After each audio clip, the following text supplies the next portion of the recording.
Colorado Territory, 1876. The sun beat mercilessly on Clearwater Springs as Lily Vaughn stepped off the dusty stagecoach, her 22-year-old shoulders already weighted with more burdens than most carried in a lifetime. Her honey-blonde hair was pulled back into a practical bun, though rebellious strands escaped to frame her face. The simple blue calico dress she wore had seen better days, patched in places but clean and pressed as if her dignity depended on it. Perhaps it did. Whispers followed her like shadows as she made her way down the main street. Clearwater Springs was supposed to be her fresh start, but news traveled fast in the west. "That's her," a woman hissed to her companion. "The doctor's daughter, the one who—" "Disgraceful," came the reply. Lily kept her gaze forward, chin held high despite the familiar sting. 3 years had passed since the scandal that destroyed her family in Boston, yet the whispers never ceased. She had learned that respectability, once lost, was nearly impossible to reclaim, especially for a woman alone. The false belief had calcified in her heart. She was tainted goods, unworthy of belonging. The frontier was a place for her kind, outcasts and the unwanted, not for building a life or finding connection. She was here merely to survive, to exist in the margins where damaged people belonged. She'd come to Clearwater Springs answering an advertisement for a schoolteacher, hoping the small Colorado settlement might be remote enough that her past wouldn't follow. That hope was fading with each suspicious glance. Lily approached the weathered building that served as the town's only hotel, steeling herself for more judgment. She needed lodging until she could secure the teaching position and find more permanent accommodations. What she needed even more was invisibility, the ability to fade into the background of this harsh frontier town. What she got instead was Cole Barrett. He burst through the hotel doors just as she reached for the handle, nearly colliding with her. At 25, Cole was all lean muscle and quiet competence, his face handsome with kind brown eyes that crinkled at the corners when he smiled. Unlike many men in these parts, his face was clean-shaven, making him look younger than the weathered ranchers and miners who populated Clearwater Springs. "Pardon me, miss," he said, catching her elbow to steady her. His touch was firm but gentle, the hands of someone accustomed to handling both cattle and delicate things with equal care. "It's quite all right," Lily replied, withdrawing her arm and adjusting her grip on her small valise. She avoided his eyes, having learned that lingering attention from men usually led to unwanted complications. "You must be the new schoolteacher," he said, his voice carrying none of the whispered judgment she'd encountered on the street. "Town's been talking about your arrival for weeks." "Yes," she answered cautiously. "I have an appointment with the town council tomorrow." Cole smiled, and something in that smile made her pause. There was no calculation in it, no hidden meaning or judgment, just simple welcome. It unsettled her more than scorn would have. "Well, Miss Vaughn, welcome to Clearwater Springs. I'm Cole Barrett. My ranch is just outside town, but I serve on the school board, so I reckon we'll be seeing each other tomorrow." Her eyebrows rose slightly. "You know my name." "Small town," he explained with a slight shrug. "Not much happens here without everyone knowing. Sheriff mentioned you'd be arriving today." Before she could respond, the hotel door opened again and a stern-faced woman emerged, her eyes narrowing at the sight of Lily. "Mr. Barrett," the woman acknowledged Cole before turning a considerably cooler gaze on Lily. "Miss Vaughn, I presume. I'm Mrs. Holcomb, the proprietress. We've prepared a room for you." Cole tipped his hat. "I'll leave you ladies to it. Miss Vaughn, I look forward to seeing you at the council meeting tomorrow." As he walked away, Lily couldn't help but notice the respectful nods he received from everyone he passed. Cole Barrett clearly belonged in this community in a way she suspected she never would. "Your room is upstairs," Mrs. Holcomb said, her tone making it clear that housing Lily was a reluctant obligation. "The council has arranged payment for 2 weeks. After that, we'll need to make other arrangements." 2 weeks, that was all the time she had to convince the town council she was fit to teach their children, despite whatever rumors had preceded her. Lily followed Mrs. Holcomb inside, wondering if she'd made a terrible mistake coming to Clearwater Springs. The next morning, Lily dressed with care in her best dress, a simple but well-made lavender frock that brought out the blue in her eyes. She'd spent half the night preparing what she would say to the council, how she would present herself as the perfect teacher for their frontier town. The town hall was a modest building that also served as the church on Sundays. As Lily approached, she could see a small group of men already gathered inside. Her step faltered when she recognized Cole Barrett among them, his tall frame leaning against a desk in conversation with an older gentleman. Taking a deep breath, Lily entered the room. The conversation died immediately. "Miss Vaughn," greeted a white-haired man with spectacles. "I'm Mayor Fletcher. We've been expecting you." "Please have a seat." The interview began cordially enough, with questions about her education and teaching experience. Lily spoke of her years at the Boston Female Seminary and her position teaching at a private girls' school in Massachusetts. She was well qualified, perhaps overqualified for a frontier schoolhouse, and she could see that the council recognized this. Then came the question she'd been dreading. "Miss Vaughn," said a severe-looking man with mutton-chop whiskers, "we've received certain correspondence from Boston regarding your background. Would you care to explain the circumstances of your departure?" The room grew uncomfortably silent. Lily folded her hands in her lap to hide their trembling. "My father was accused of medical malpractice that resulted in the death of a prominent citizen," she said, her voice steady despite the pain of recounting it. "He maintained his innocence until the end, but the scandal destroyed his practice. After his death, I found it difficult to maintain my position at the school." What she didn't say was how quickly former friends had abandoned her, how the whispers had followed her everywhere, how doors had closed in her face one by one until leaving became her only option. "And you believe yourself fit to teach moral character to the children of this town?" the man pressed. Before Lily could answer, Cole Barrett spoke up. "Mr. Daniels, Miss Vaughn's credentials are impeccable. She's not responsible for her father's actions, alleged or otherwise. We're in desperate need of a teacher with proper training." "The children need more than book learning," another man argued. "They need proper moral guidance, which Miss Vaughn appears well equipped to provide," Cole countered, "unless you're suggesting that misfortune is somehow contagious." A few uncomfortable chuckles broke the tension. Mayor Fletcher cleared his throat. "Well, Miss Vaughn, despite certain reservations, the fact remains that you're the most qualified candidate we've had. The position is yours, provided you understand that your conduct must be above reproach." "Any hint of impropriety—" "I understand perfectly," Lily interrupted, her voice crisp with barely contained indignation. "I assure you, gentlemen, my only interest is in providing the children of Clearwater Springs with the best education possible." As the meeting concluded, Lily found herself both relieved and unsettled. She had secured the position, but the conditions were clear. She would be watched, judged, and held to standards no one else would face. Outside the hall, Cole fell into step beside her. "Don't mind Daniels, his bark is worse than his bite." "Why did you defend me?" Lily asked, stopping to face him. "You don't know me." Cole studied her for a moment, his expression thoughtful. "Everyone deserves a fair chance, Miss Vaughn. Besides, this town needs you more than they're willing to admit. The town made its opinion of me quite clear before I even arrived." "Some folks just need time," he said with a shrug. "Prove yourself with the children, and the parents will come around." His easy confidence both irritated and intrigued her. "Is that how it worked for you, Mr. Barrett? Did you simply prove yourself and all was well?" Something flickered in his eyes, a brief shadow of memory, before he smiled again. "Not exactly, but I learned that actions speak louder than rumors in a place like this." Before she could respond, a commotion erupted down the street. A wagon had overturned, pinning the driver beneath it. Without hesitation, Cole sprinted toward the accident, Lily following close behind. The scene was chaotic, a horse whinnying in distress, bystanders shouting, and the trapped man crying out in pain. Cole took charge immediately, organizing men to lift the wagon while Lily knelt beside the injured driver. "I need clean cloths and water," she called out, examining the man's bloodied leg. The bone had broken through the skin, a compound fracture that would require immediate attention.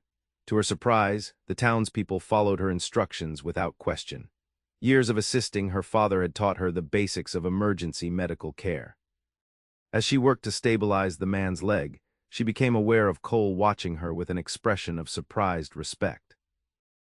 "Town doctor's away in Denver," someone explained. "Won't be back for days." "Then we'll need to set this ourselves," Lily replied, looking up at Cole. "I'll need your help." For the next hour, they worked together to set the bone and clean the wound. Lily's voice remained calm as she directed the impromptu medical effort, her hands steady despite the gravity of the situation. When they finally loaded the injured man into a wagon to be taken to his home, a small crowd had gathered, watching Lily with newfound curiosity. "You're full of surprises, Miss Vaughn," Cole said as they washed blood from their hands in a basin outside the general store. "Where did you learn medical skills like that?" "My father," she answered quietly. "He believed women should understand medicine as well as men, even if society didn't agree."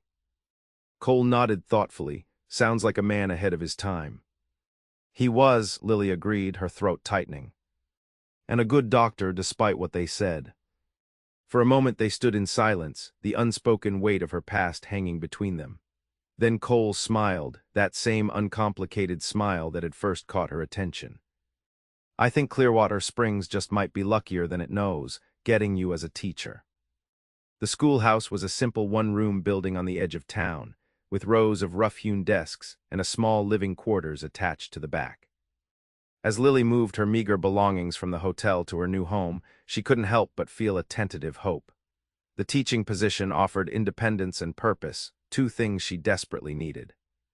Her first days as Clearwater Springs teacher were challenging but rewarding.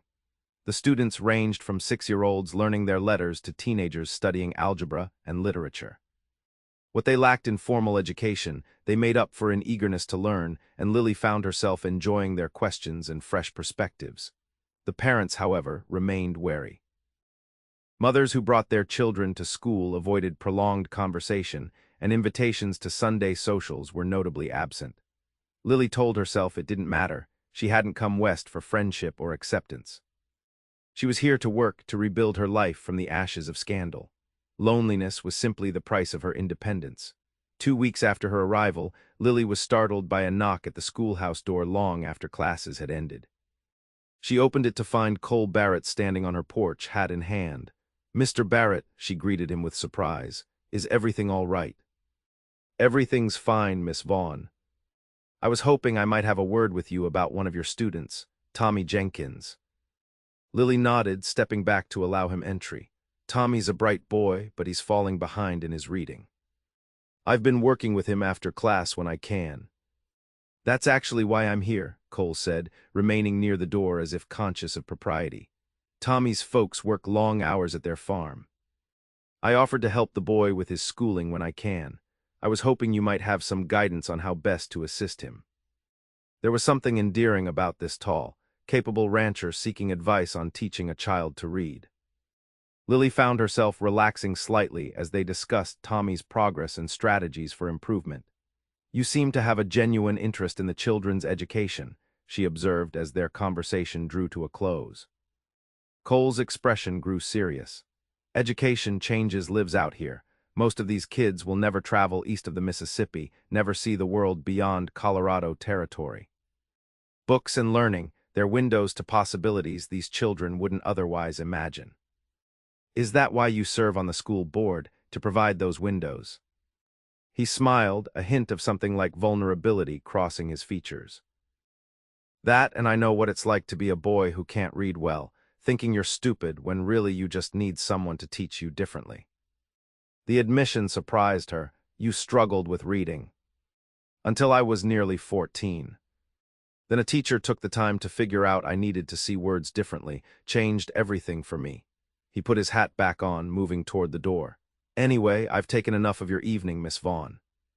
Thank you for the advice about Tommy." "Mr. Barrett," Lily called as he stepped onto the porch. "I've noticed the schoolhouse roof leaks rather badly when it rains. The town council seems hesitant to address my concerns." Cole's eyes crinkled with understanding. "Roof repairs, you say? I might know some folks who could help with that. Consider it handled, Miss Vaughn." True to his word, 3 days later a group of men arrived at the schoolhouse after classes, led by Cole. They spent the afternoon repairing the leaky roof while Lily graded papers inside, occasionally bringing out coffee for the workers. When they finished, Cole knocked on her door to let her know the job was done. "I can't thank you enough," she told him, genuinely moved by the gesture. "The council made it clear that repairs weren't in the budget." "Sometimes it's easier to ask forgiveness than permission," Cole replied with a wink. Besides, can't have our teacher and students getting soaked every time it rains. Our teacher, the simple phrase shouldn't have affected her, but it did, a small crack in the wall she'd built around herself. For a moment, Lily allowed herself to imagine what it might be like to truly belong in this community, to be more than just the scandalous doctor's daughter tolerated for her teaching abilities. But such thoughts were dangerous. Attachment meant vulnerability, and vulnerability inevitably led to pain. She had learned that lesson too well to forget it now. "Well, thank you again," she said, retreating behind her professional demeanor. "I'm sure the students will appreciate staying dry." If Cole noticed her withdrawal, he didn't comment on it. Instead, he simply tipped his hat and rejoined the other men, leaving Lily with the unsettling realization that Cole Barrett was becoming increasingly difficult to keep at a safe distance. Spring gave way to summer, and with it came an invitation Lily couldn't refuse. The annual Independence Day celebration was a tradition in Clearwater Springs, a day of community festivities culminating in a picnic and dance. As the town's teacher, her presence was expected, despite her misgivings about socializing with people who still viewed her with suspicion. The day of the celebration arrived clear and hot. Lily wore her second-best dress, a pale yellow cotton with white trim, and pinned her honey-blonde hair in a style that was practical yet flattering. She told herself her care in dressing was simply about presenting a respectable appearance, not about the possibility of seeing Cole Barrett outside of their occasional school-related interactions. The town square was transformed for the occasion, with bunting draped from buildings and tables laden with food. Children ran and played while adults gathered in conversational clusters. Lily felt the familiar prickle of awareness as she arrived, conversations pausing momentarily, glances shifting her way before deliberately turning elsewhere. She was considering how soon she could politely leave when Tommy Jenkins came running up to her, his face alight with excitement. Miss Vaughn, I finished that book you gave me, all by myself." Lily's heart warmed at the boy's enthusiasm. "That's wonderful, Tommy. I'm so proud of you." "Mr. Barrett helped me with some of the hard words," Tommy admitted. "But I read most of it on my own." "Tommy's becoming quite the scholar," came Cole's voice from behind her. She turned to find him approaching, dressed in a clean shirt and vest that emphasized the breadth of his shoulders. "Pretty soon he'll be teaching me." Tommy beamed with pride before running off to join the other children in a game. Lily found herself suddenly nervous in Cole's presence, aware of the watchful eyes of the townspeople. "You look lovely today, Miss Vaughn," Cole said, his direct gaze making her cheeks warm. "Thank you, Mr. Barrett," she replied, striving for composure. "The celebration seems well attended. Folks around here don't miss a chance to gather and celebrate. Hard times or good, we come together." He offered his arm. "Would you allow me to introduce you to some people you might not have met yet? There are families out on the surrounding homesteads who don't make it into town except for special occasions." Lily hesitated only briefly before placing her hand on his arm. As Cole guided her through the crowd, she was surprised by the difference in how people received her with him at her side. Introductions were warmer, conversations less strained. Cole's easy manner seemed to extend a kind of protection, a silent endorsement that eased her way. By the time they reached the picnic tables, Lily had met more friendly faces than in all her previous weeks in town. When Cole was called away to help organize the sack races, an older woman named Mrs. Abernathy engaged Lily in genuine conversation about the school curriculum. "My grandchildren speak very highly of you," the woman said. "You've made quite an impression on them." "They're wonderful students," Lily replied, surprised and touched by the compliment. "Cole thinks highly of you as well," Mrs. Abernathy continued with a knowing look. "And his good opinion carries weight around here." Before Lily could respond to this unexpected revelation, a commotion near the edge of the celebration drew everyone's attention. A group of rough-looking men had arrived on horseback, their manner suggesting they'd already visited the saloon extensively before joining the festivities. "Trouble," Mrs. Abernathy murmured, her expression darkening. "Those are the Shawcross brothers and their crew.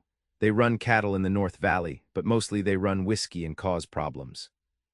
The newcomers dismounted, swaggering into the celebration with an air of entitlement that immediately set Lily on edge. The largest of them, a broad-shouldered man with a cruel mouth, spotted her and nudged his companion, saying something that made them both laugh. Lily turned away, determined to ignore them, but moments later the man appeared at her side, reeking of whiskey and sweat. "Well, now you must be the new schoolmarm everyone's talking about," he said, standing too close. "Virgil Shawcross at your service. They didn't tell me you were such a pretty little thing." "Mr. Shawcross," Lily acknowledged with cool civility. "If you'll excuse me, I'm needed elsewhere." She attempted to step around him, but he moved to block her path. "What's your hurry? Celebration's just getting interesting." "How about a dance with me, schoolmarm?" "I'm afraid I must decline," Lily replied, her heart pounding as she glanced around for an escape. The other picnickers were watching, but no one moved to intervene. "I don't much like being refused," Shawcross said, his voice hardening as he grabbed her wrist. "Then you're in for a disappointing day," came Cole's voice as he appeared beside them, his normally friendly expression replaced by something hard and dangerous. "The lady said no." Shawcross sneered but released Lily's wrist. "This ain't your business, Barrett." "Miss Vaughn is our town's teacher," Cole replied evenly. "Her well-being is the business of everyone in Clearwater Springs." He turned to Lily. "Are you all right?" She nodded, rubbing her wrist where Shawcross's grip had left marks. "You and your kind always did stick together," Shawcross spat, his gaze shifting from Cole to Lily with malicious understanding. "Birds of a feather, ain't that right? The fancy schoolmarm with the criminal father and the rancher who—" Cole's movement was so swift that Lily barely registered it before Shawcross was on the ground, blood streaming from his nose. The other Shawcross men started forward, but the sheriff's timely arrival with several deputies prevented the situation from escalating further. "That's enough," Sheriff Morgan declared, his hand resting meaningfully on his pistol. "Shawcross, you and your boys have worn out your welcome. Time for you to move along." Virgil Shawcross climbed to his feet, wiping blood from his face with the back of his hand. "This ain't over, Barrett," he threatened. "Not by a long shot." As the Shawcross gang was escorted away, whispers rippled through the crowd. Lily became acutely aware that she and Cole had become the center of attention, and not in a way that would help her precarious position in the community. "You're bleeding," she said softly, noticing his split knuckles. Cole glanced down at his hand as if surprised to find it injured. "It's nothing." "Let me help you clean it, at least," she insisted, leading him to a water barrel at the edge of the gathering. As she gently washed the blood from his hand, Lily couldn't ignore the tension between them, or the curious eyes watching their every move. "What did he mean?" she asked quietly. "About you and me being birds of a feather." Cole's jaw tightened. Shawcross talks too much, especially when he's drinking. "He seemed to know something about you, something that you and I supposedly have in common."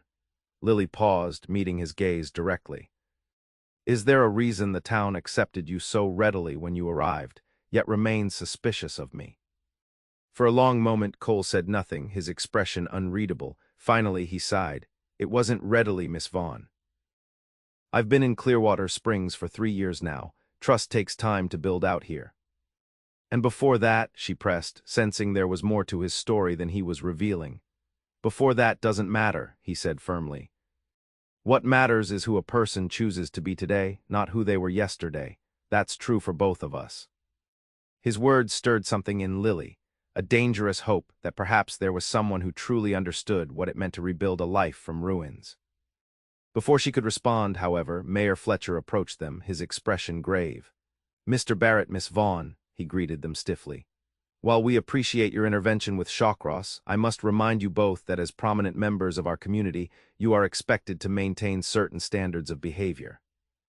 Public altercations reflect poorly on all of us." "With all due respect, Mayor," Cole replied, his voice tight, "I won't apologize for defending Miss Vaughn from a drunk who couldn't take no for an answer." "Yes, well," the mayor cleared his throat uncomfortably. "Nevertheless, appearances matter, especially for our schoolteacher. Perhaps it would be best if Miss Vaughn returned to the schoolhouse for the remainder of the day to avoid any further incidents." The implication was clear. Lily's presence was causing problems, and her removal would restore peace to the celebration. The familiar ache of rejection settled in her chest. "I understand," she said, gathering her dignity around her like armor. "I should return to my preparations for the new school week anyway." "I'll escort you," Cole offered, but Lily shook her head. "That won't be necessary, Mr. Barrett." I'm perfectly capable of finding my way. She turned to the mayor. Please convey my apologies to the town for any disruption I may have caused. With her head held high, Lily walked away from the celebration, fighting the burn of tears in her eyes. She had been a fool to think she could ever truly belong here, or anywhere. Cole Barrett's defense, kind as it was, had only made things worse, drawing attention to her outcast status. As she reached the path leading to the schoolhouse, the sound of approaching hoofbeats made her turn. Cole was riding toward her, his expression determined. "Miss Vaughn," he called, dismounting and leading his horse the last few yards to where she stood. "Please wait. Mr. Barrett, I appreciate your concern, but I think we've caused enough talk for one day." "Let them talk," he said, his voice low and intense. "I wanted to apologize for what happened back there. Shawcross had no right to speak to you that way, and Fletcher had no right to ask you to leave. It's hardly the first time I've been asked to remove myself from polite company," Lily replied with forced lightness. "I've grown quite accustomed to it." "You shouldn't have to be accustomed to it," Cole insisted, stepping closer. "Lily, Miss Vaughn, you deserve better than that." The unexpected use of her first name caught her off guard. "Why do you care so much, Mr. Barrett? What am I to you besides the town's schoolteacher?" The question hung between them, charged with unspoken possibilities. For a moment, Lily thought he might bridge the gap between them, might take her hands in his, or even draw her closer. Instead, he took a deep breath and stepped back. "I care because I know what it's like to be judged by your past rather than your present," he said quietly. "And because I've seen the way you are with the children, the difference you're making in their lives. This town needs you, whether they realize it yet or not." His words were kind, but Lily couldn't ignore the way he'd withdrawn, the careful distance he maintained. Whatever connection she'd imagined between them was clearly one-sided, a product of her loneliness and his simple kindness. "Thank you for your support, Mr. Barrett," she said formally, retreating behind the walls that had protected her for so long. "But I think it's best if we maintain a purely professional relationship from now on. For both our sakes." Something like regret flickered across his features before he nodded. "If that's what you want, Miss Vaughn." "It's what's necessary," she corrected, turning toward the schoolhouse. "Good day, Mr. Barrett."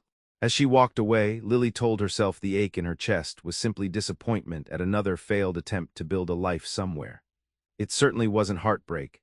That would require allowing someone close enough to matter, and she'd been careful not to make that mistake. The weeks following the Independence Day celebration were the loneliest of Lily's time in Clearwater Springs. While her students remained attentive and eager to learn, the tentative warmth she'd begun to feel from some parents cooled noticeably. Her weekly visits to the general store were met with polite but distant service, and invitations to community events, sparse to begin with, ceased entirely. Most difficult of all was Cole's absence. True to her wishes, he maintained a purely professional relationship, speaking to her only when necessary about school matters. She caught glimpses of him in town occasionally, but he no longer stopped by the schoolhouse with small repairs or questions about students. The distance she had requested now felt like a chasm she didn't know how to cross. One stormy August evening, Lily sat alone in her quarters behind the schoolhouse, listening to the rain hammer against the newly repaired roof. A book lay open in her lap, but she couldn't focus on the words. Instead, her thoughts kept returning to Cole Barrett and the mystery of his past. What had Shawcross meant about them being birds of a feather? What secrets did Cole carry that made him understand her situation so well? A frantic pounding at the schoolhouse door startled her from her reverie. Grabbing a lantern, Lily hurried through the classroom to the entrance, opening it to find Tommy Jenkins's older sister, Sarah, drenched and breathless on the porch. "Miss Vaughn," the girl gasped, "it's Tommy, he's awful sick. Ma sent me to fetch you, since you helped Mr. Evans when his wagon fell on him." "Let me get my coat and bag," Lily replied, immediately alert. She quickly gathered the small medical kit she'd assembled from supplies ordered from Denver, along with her father's old medical text that she'd managed to keep through all her travels. The Jenkins farm was a mile outside town, and the journey through the driving rain left both Lily and Sarah soaked to the skin. Inside the small farmhouse, Tommy lay on a narrow bed, his face flushed with fever, his breathing labored. "It came on so sudden," Mrs. Jenkins explained, her face creased with worry. "He was fine at supper, just a little tired, By bedtime, he was burning up and complaining his throat hurt something fierce. Lily examined the boy carefully, noting his swollen tonsils and the rash beginning to spread across his chest. Her heart sank as she recognized the symptoms from her father's practice, scarlet fever. "I need clean water as much as you can boil," she instructed Mrs. Jenkins, "and cloths for cold compresses. We need to bring his fever down." For the next several hours, Lily worked tirelessly to make Tommy comfortable, applying cold compresses and coaxing him to drink small sips of water when he was conscious. The boy's condition was serious. Without proper medical care, scarlet fever could be deadly. "The town doctor won't be back for another week," Mrs. Jenkins said, wringing her hands. "Do you think Tommy can hold on until then?" Lily hesitated, torn between honesty and the need to offer hope. "We'll do everything we can," she said finally, "but I think we should try to get word to the doctor in Boulder. Tommy needs medical attention beyond what I can provide." "Boulder's nearly 40 miles away," Mr. Jenkins pointed out, his weathered face grave. "In this storm, it would take days to get there and back. Tommy might not have that long." As they discussed options, another knock came at the door. Mr. Jenkins opened it to reveal Cole Barrett, rain-drenched and concerned. "I was checking the creek levels when I saw the lights," he explained, stepping inside and removing his dripping hat. "Everything all right?" "It's Tommy," Sarah explained. "He's got the fever bad, and Miss Vaughn says he needs a real doctor." Cole's gaze found Lily's across the room, and the connection that flared between them despite weeks of distance made her breath catch. Without hesitation, he crossed to her side. "What do you need?" he asked simply. "Tommy has scarlet fever," Lily explained quietly. "He needs proper medical care, but the town doctor is away and Boulder is too far in this weather." Cole considered this, his expression determined. "There's a doctor in Silver Gulch. It's a mining settlement about 15 miles west of here. I could be there and back by morning if I leave now." "In this storm," Lily shook her head. "It's too dangerous." "More dangerous than leaving Tommy without medical care," Cole countered. Their eyes held for a long moment. Lily saw in his gaze the same unwavering commitment to helping others that had drawn her to him from the beginning, a quality that transcended whatever walls she tried to build between them. "Be careful," she said finally. "The trails will be washed out in places." Cole nodded, turning to Mr. Jenkins. "I'll need your fastest horse. Mine is tired from checking fence lines all day." As preparations were made for Cole's journey, Lily returned to Tommy's bedside. The boy's fever still raged, his small body fighting hard against the illness. Lily prayed that Cole would return in time with the doctor, and that he wouldn't come to harm trying to save a child who wasn't even his responsibility. Hours passed in anxious vigilance. Lily dozed occasionally in the chair beside Tommy's bed, but mostly she watched, listened, and waited, applying fresh compresses whenever the boy's fever seemed to spike. Outside, the storm continued unabated, wind and rain lashing at the small farmhouse. Near dawn, Tommy took a turn for the worse. His breathing became more labored, and the rash spread further across his body. Mrs. Jenkins wept quietly while Mr. Jenkins paced the small room, helplessness etched in every line of his face. "We can't wait any longer," Lily decided, digging through her medical bag for the small bottle of medicine she'd hesitated to use. "This is tincture of belladonna. My father used it in severe cases to reduce inflammation and ease breathing. The dosage must be precise. Too much can be dangerous." "You're not a doctor, Mr. Jenkins said, his tone not accusatory but fearful. "No," Lily acknowledged. "But I've assisted my father many times with similar cases. If we do nothing, Tommy's condition will only worsen." After a moment of tense deliberation, the parents nodded their consent. With shaking hands, Lily measured the precise dose and administered it to the semi-conscious boy. Then they waited, the only sounds in the room Tommy's labored breathing and the relentless storm outside. Gradually, miraculously, Tommy's breathing eased. The flush in his cheeks receded slightly, and he fell into a more natural sleep.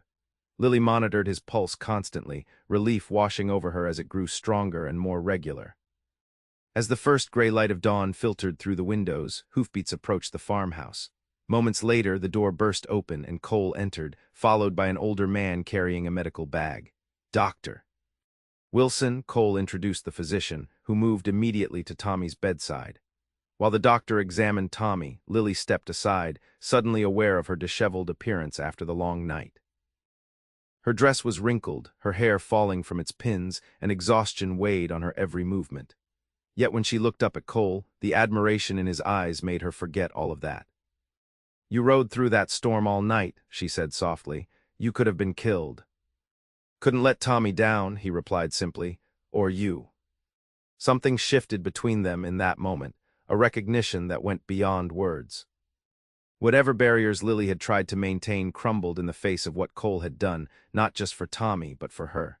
Dr. Wilson joined them, his expression relieved. "The boy's going to be all right. His fever's broken, and the medicine you administered likely saved his life. Where did you learn to dose belladonna so precisely?" "My father was a doctor," Lily explained. "I assisted him for many years." The doctor nodded approvingly. "He taught you well. With some formal training, you'd make an excellent physician yourself." As the morning progressed and Tommy continued to improve, word of the night's events spread through the community. By midday, several neighbors had arrived at the Jenkins farm with food and offers of assistance. To Lily's surprise, they treated her with newfound respect, many thanking her directly for saving Tommy's life. When it became clear that Tommy was out of danger, Lily prepared to return to the schoolhouse. She was gathering her things when Cole approached, offering to escort her home. "You must be exhausted," she protested. "You haven't slept all night." "Neither have you," he pointed out with a tired smile. "I think we could both use some rest, but I'd feel better seeing you safely home first." Too weary to argue, Lily accepted his offer. They rode double on Cole's horse, Lily seated behind him, her arms encircling his waist out of necessity.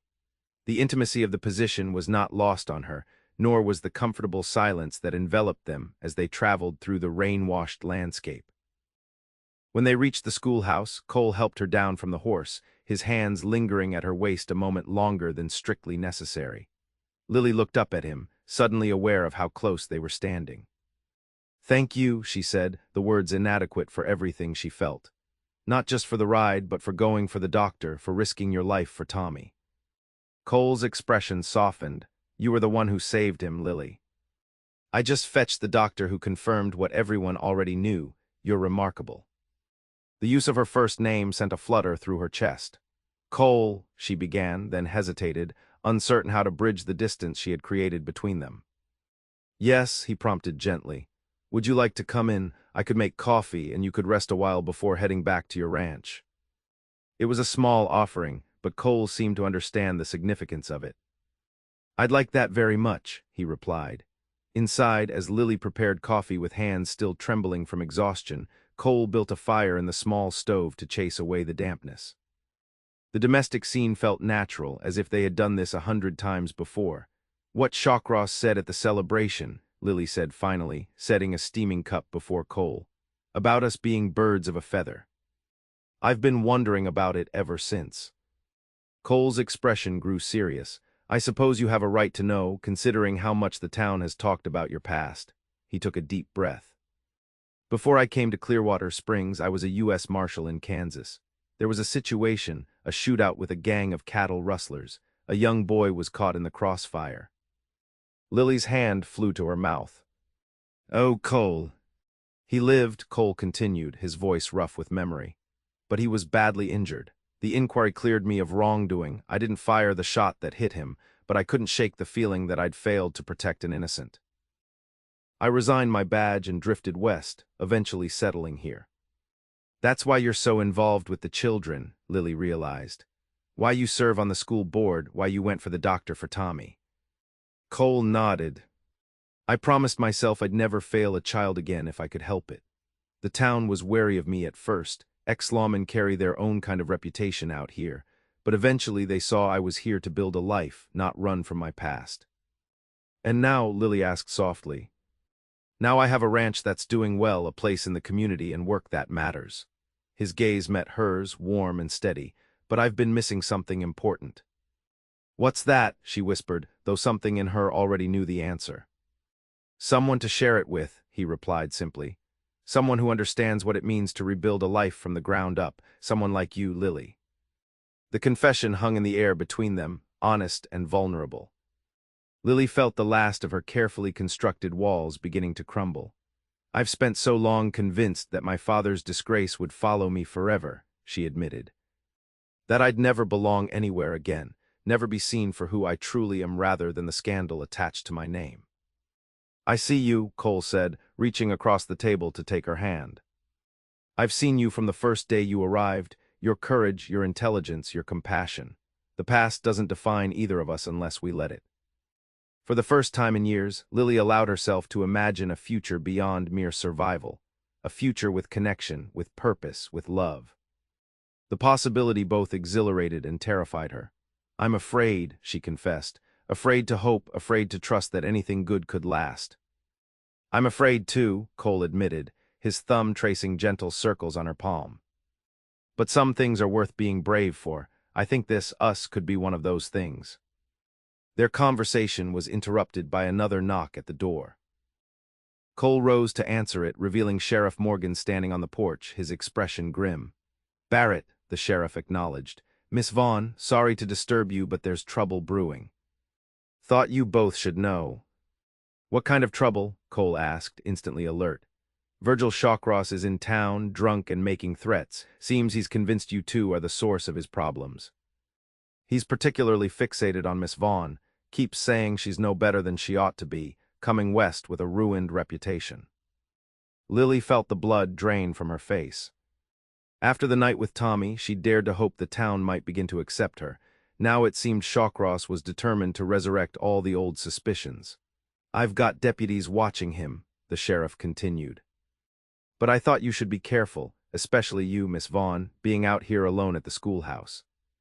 "I'll stay," Cole said immediately, looking to Lily for confirmation. She hesitated, acutely aware of how such an arrangement would appear to the townspeople, especially in light of Shawcross's insinuations. That might only give credence to his accusations. "I'm not leaving you unprotected," Cole insisted. "She won't be unprotected," the sheriff assured them. "I'll have a deputy check on the schoolhouse regularly, but Barrett's right, you shouldn't be alone until Shawcross moves on. Perhaps you could stay in town with one of the families."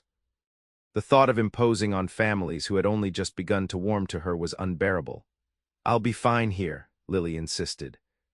"The schoolhouse door locks securely, and I have my father's old revolver." Neither man looked convinced, but before they could argue further, the sound of approaching horses drew their attention. Through the window they could see a group of riders approaching, women from town, led by Mrs. Jenkins and Mrs. Abernathy. "What in the world?" Sheriff Morgan muttered, stepping onto the porch. "Mrs. Abernathy dismounted with surprising agility for her age. "Sheriff, Mr. Barrett, Miss Vaughn," she greeted them. "We heard about Shawcross's threats. The Ladies' Aid Society has decided that Miss Vaughn should not remain alone at the schoolhouse tonight." "I was just suggesting that very thing," the sheriff said. "Yes, well, we've come to a different solution than yours, I imagine," Mrs. Abernathy replied with a hint of amusement. "We ladies will be staying here with Miss Vaughn tonight. A proper chaperone gathering that will give Shawcross no ammunition for his vile rumors." Lily stared in amazement at the determined faces of the women who had previously kept her at arm's length. "You would do that for me?" "Mrs. Jenkins stepped forward. "You saved my boy's life, Miss Vaughn. That makes you family as far as I'm concerned." "And the rest of us have come to realize we've been unfair," another woman added. "Judging you for rumors and past troubles that were never your fault to begin with." Tears pricked at Lily's eyes as the women filed into the schoolhouse, carrying baskets of food and bundles of bedding. Their acceptance, hard-won and unexpected, touched her deeply. Sheriff Morgan tipped his hat. "Seems you're in good hands, Miss Vaughn. I'll still have a deputy patrol past occasionally, just to be safe." As the sheriff departed, Cole lingered, clearly reluctant to leave despite the arrival of the ladies. Lily stepped outside with him, away from curious ears. "This changes things," she said softly. "Not just the women staying tonight, but everything. Tommy, Shawcross, what you told me about your past." "Does it change how you feel?" Cole asked, his voice low and serious. Lily shook her head, finding courage in the events of the day. "No. If anything, it's made me realize that I've been hiding behind my fears, refusing to reach for happiness because I was convinced I didn't deserve it. And now, Now I think perhaps we both deserve a second chance, she said, meeting his gaze steadily. A chance to build something real, something that isn't defined by our pasts but by who we choose to be together. Cole's smile was like sunrise after the longest night. I'd like that very much, Lily Vaughn. From the doorway, Mrs. Abernathy cleared her throat pointedly. Miss Vaughn, the tea is getting cold. I should go, Lily said, reluctantly stepping back. Cole nodded, his eyes never leaving hers. We'll talk tomorrow, there's much still to say. As he mounted his horse, Lily felt a lightness she hadn't experienced in years, a sense that perhaps, against all odds, she had found her place in the world. Not in spite of her past, but with someone who understood it, who saw beyond it to the woman she truly was. The next morning dawned clear and bright after days of rain. Lily woke to the sounds of the ladies preparing breakfast in the schoolhouse kitchen, their cheerful conversation a stark contrast to the solitude she'd grown accustomed to. Mrs. Abernathy brought her a cup of coffee as she dressed. You've made quite an impression on this town, Miss Vaughn, the older woman observed. More than you realize. I've done nothing special, Lily demurred. Anyone would have helped Tommy. Not anyone could have saved him, Mrs. Abernathy countered. And not anyone would have faced down Virgil Shawcross to protect a student or worked so diligently with children others had given up on. You've earned your place here, my dear. The words warmed Lily in a way she hadn't expected. Thank you, that means more than I can say. And what of Mr. Barrett? Mrs. Abernathy asked, her eyes twinkling. He seems quite taken with you. Lily felt a blush rising to her cheeks. We've become friends. Friends, the older woman repeated skeptically. Well, friendship is certainly a good foundation for whatever might follow. Before Lily could respond, a commotion outside drew their attention. Through the window, they could see several men riding toward the schoolhouse at a gallop, Sheriff Morgan in the lead. His expression as he dismounted sent a chill through Lily. What's happened? She asked as she stepped onto the porch. It's Barrett's ranch, the sheriff explained grimly. Shawcross and his men burned the barn last night. Cole was injured trying to save the horses. Lily's heart seemed to stop. How badly? Bad enough Doc Wilson's with him now at his place. Cole's asking for you. Without hesitation, Lily turned to gather her things. I need to go to him. I'll take you, the sheriff offered. Mrs. Abernathy, would you send word to the school board that classes will need to be canceled today? The ride to Cole's ranch was the longest of Lily's life, though it couldn't have been more than 20 minutes. The smell of smoke grew stronger as they approached, and when the ranch house came into view, the blackened ruins of the barn stood stark against the morning sky. They waited until he was inside tending a sick mare, the sheriff explained as they dismounted. Set fire to all four corners at once. Cole managed to get most of the horses out, but the roof collapsed while he was going back for the last one. Dr. Wilson met them at the door of the ranch house, his expression weary but not grave. He's got some burns on his arms and back, and he breathed in a lot of smoke, but he should recover fully with proper care. May I see him? Lily asked. The doctor nodded. He's been asking for you. Third door on the right. Lily found Cole propped up in bed, his torso wrapped in bandages, his face smudged with soot despite obvious attempts to clean it. His eyes brightened when he saw her, though the effort of smiling clearly caused him pain. You came, he said, his voice hoarse from smoke. Of course I came, she replied, moving to sit beside him. How bad is it? I've had worse, he assured her, though the tightness around his eyes belied the casual tone. The barn's a loss, but we saved most of the horses. Could have been much worse. Shawcross did this because of me, Lily said, the realization settling like a stone in her stomach. Because you defended me. Cole's hand found hers, his grip surprisingly strong. This isn't your fault, Lily. Shawcross has had it in for me since I arrived. You're just his latest excuse. But if I hadn't come to Clearwater Springs, then I'd never have met the woman I'm falling in love with, Cole interrupted, his directness stealing her breath. And that would have been the greatest loss of all. The declaration hung between them, honest and unadorned. Lily felt tears welling in her eyes, tears of fear for what might have happened, tears of relief that he was alive, tears of wonder at the gift he was offering her. Cole Barrett, she said softly, I think I'm falling in love with you too. His smile was worth all the pain and uncertainty that had led to this moment. With gentle hands, Lily helped him drink from a glass of water, noting the angry red burns on his arms where the bandages didn't cover. "Shawcross won't get away with this," she said, a steely determination entering her voice. "We'll rebuild the barn and we'll make sure he pays for what he's done."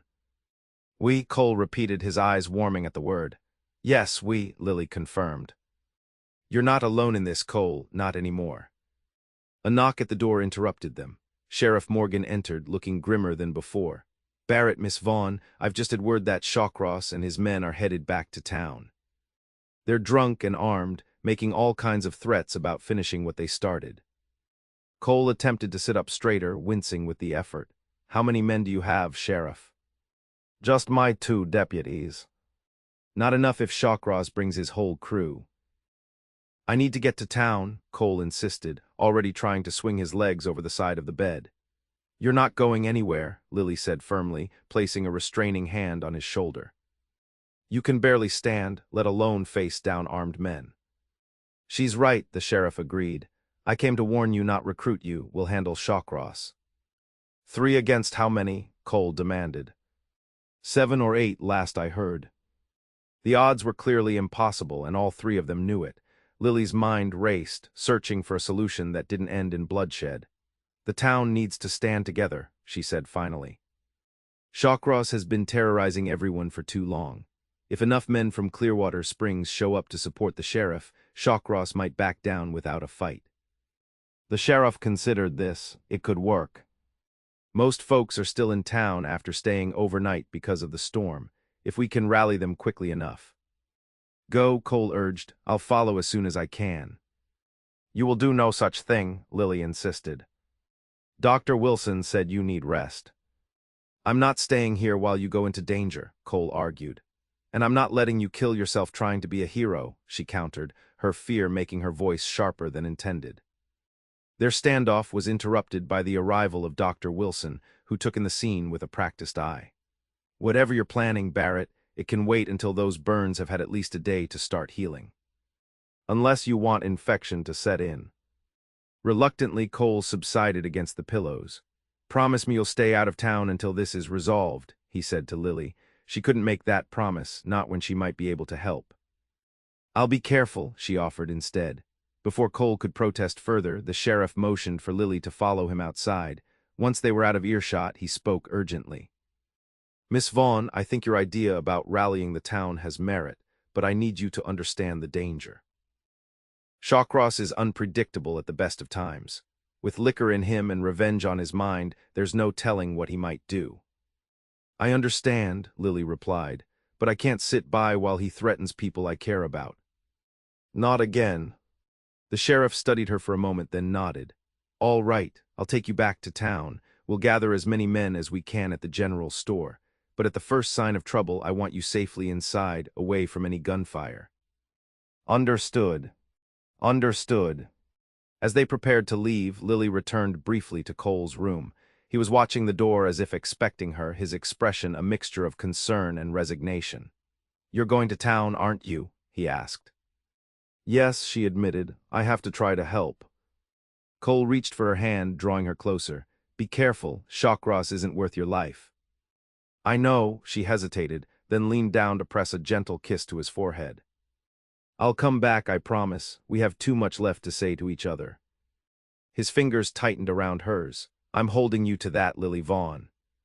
The ride back to Clearwater Springs was tense, the sheriff pushing their horses to a fast trot. As they approached the outskirts of town, they could see a crowd gathered in the main street. Shawcross and his men had already arrived, their horses tethered outside the saloon.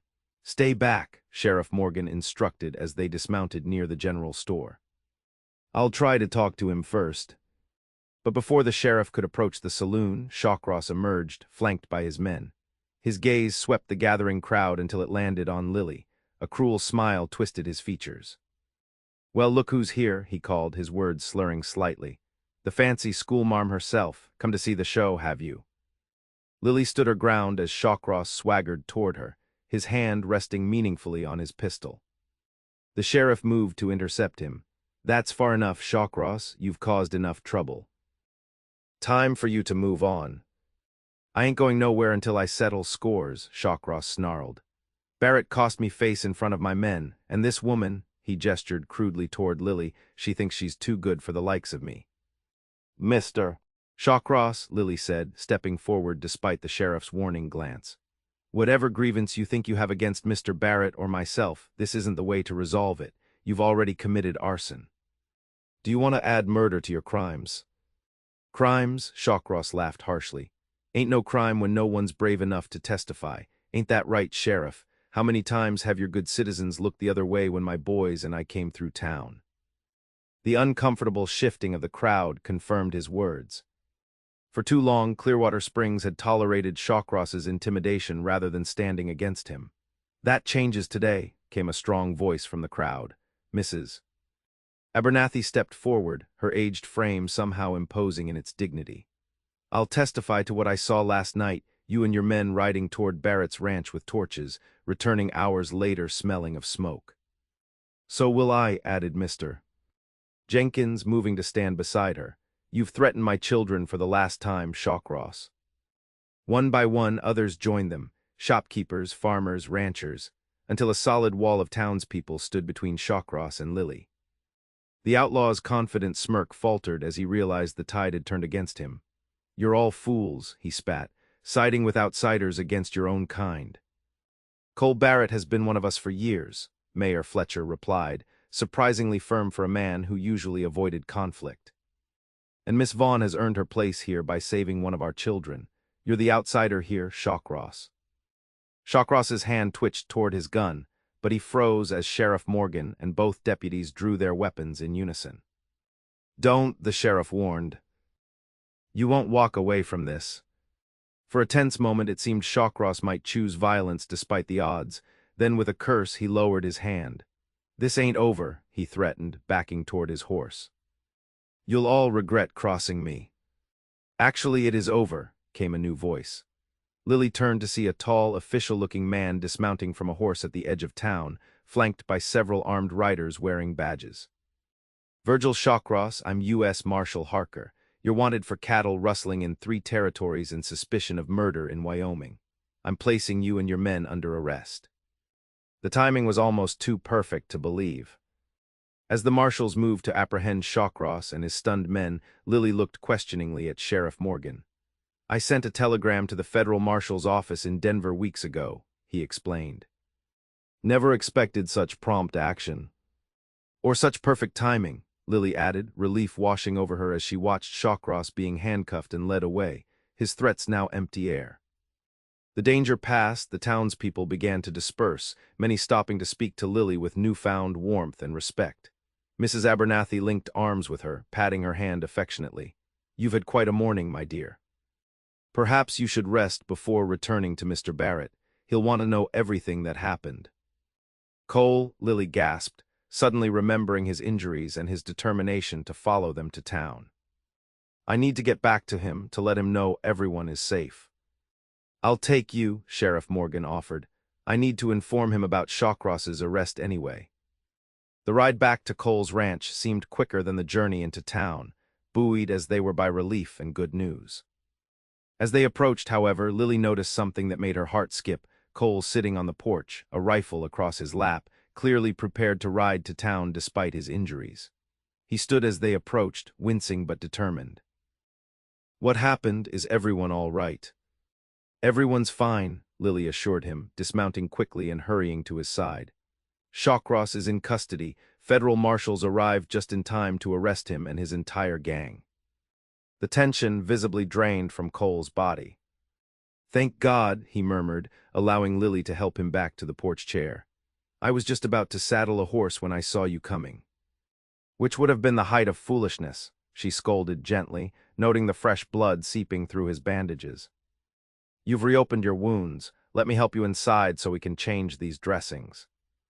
As Sheriff Morgan shared the details of Shawcross's arrest, Lily helped Cole back to his bedroom. With careful hands, she removed the soiled bandages, cleaning and redressing his burns as Dr. Wilson had shown her. Cole watched her work, his expression tender despite the pain he must have been feeling. You're good at this, he observed. Healing people. My father taught me well, she replied, though he always hoped I'd have the opportunity for formal training. You still could, Cole said. There are medical schools that accept women now. The suggestion surprised her. That's not something I'd considered possible. Why not? You have the knowledge, the aptitude, the compassion. The children would miss you, of course, but Clearwater Springs could find another teacher. And what about you? Lily asked softly. Would you miss me if I left for medical school? Cole caught her hand as she finished securing the last bandage. Terribly, but I'd wait for you, Lily, however long it took. The offer took her breath away, not just the devotion it implied, but the freedom. Cole wasn't asking her to choose between her dreams and a life with him. He was offering her both. I don't know what to say, she admitted. You don't need to decide anything now, he assured her. We have time. That's the gift Shawcross's arrest has given us. Time without looking over our shoulders, time to build something together. Time, such a simple concept, yet one that had seemed in short supply throughout Lily's adult life. Always running, always starting over, always careful not to put down roots that would only be torn up again. Now Cole was offering her not just love, but the luxury of time to let that love grow naturally. I think I'd like to stay, she said after a moment's reflection. At least for now. I've spent so long running from place to place, never belonging anywhere. For the first time, I feel like I might have found somewhere I could call home. The town has certainly embraced you after today, Cole said with a smile. Mrs. Abernathy told me how they stood up to Shawcross. I wish I could have seen it. It wasn't just for me, Lily clarified. It was for you too, and for Tommy, and for themselves. I think they were tired of living in fear. Still, it marks a turning point. You're one of them now, Lily. You belong here. Belonging, the word resonated deep within her, touching the loneliness she'd carried for so long. She had come west believing herself unworthy of connection, convinced that the shadows of her past would always separate her from true acceptance. Now, against all odds, she had found not only a community willing to embrace her, but a man who saw beyond her past to the woman she truly was. I love you, Cole Barrett, she said, the words rising from her heart with a certainty that surprised her. Not in spite of your past, but because of it, because it helped shape you into the man you are today. The man who rides through storms for sick children and stands up for outcasts and sees beauty where others see only brokenness. Cole's eyes shone with emotion as he drew her closer. And I love you, Lily Vaughn. You've brought light back into my life when I thought I'd live in shadows forever. Their first kiss was gentle, mindful of Cole's injuries yet filled with promise, the promise of a future neither had dared to imagine before finding each other. 6 months later, on a crisp autumn day, Lily stood at the back of the newly rebuilt church in Clearwater Springs, her heart racing with anticipation. Through the open doors, she could see Cole waiting at the altar, handsome in his best suit, his face alight with joy as he caught sight of her. Mrs. Abernathy, who had insisted on giving the bride away, patted Lily's hand reassuringly. Ready, my dear. More than ready, Lily replied, smoothing the simple white satin of her wedding dress. A gift from the women of Clearwater Springs, who had pooled their resources to purchase the fine fabric and spent countless hours sewing it to perfection. The month since Shawcross's arrest had transformed Lily's life in ways she could never have anticipated. The town had embraced her fully, particularly after she had helped deliver Mrs. Thompson's twins when labor came on unexpectedly during a blizzard. Her medical knowledge, once a painful reminder of her father's disgrace, had become a valued asset to the community. Cole's recovery had been slow but steady, and together they had rebuilt not just his barn but their vision for the future. Lily continued teaching, but she also began studying medical texts sent from Denver, preparing for the day when she might pursue formal training. Cole supported her ambitions wholeheartedly, even as they planned their life together on his ranch. As the music began and Lily walked down the aisle toward Cole, she marveled at the journey that had brought her here. She had arrived in Clearwater Springs believing herself an outcast, destined for loneliness. Instead, she had found acceptance, purpose, and a love that had transformed not just her life but an entire community. Cole took her hands as she reached him, his eyes never leaving hers as they spoke their vows before the assembled townspeople. When the minister pronounced them husband and wife, Cole's kiss was both tender and full of promise, a pledge of all the years to come. Mrs. Barrett, he whispered as they turned to face their cheering friends and neighbors. Mr. Barrett, she replied, her heart so full it seemed impossible to contain such happiness. Together they stepped out into the autumn sunshine, surrounded by the community that had become their family. Ahead lay the future they would build together, a future where past wounds would heal, where new dreams would take root, and where love would continue to change everything it touched. For Lily Vaughn Barrett, once an outcast and now beloved, the journey had only just begun.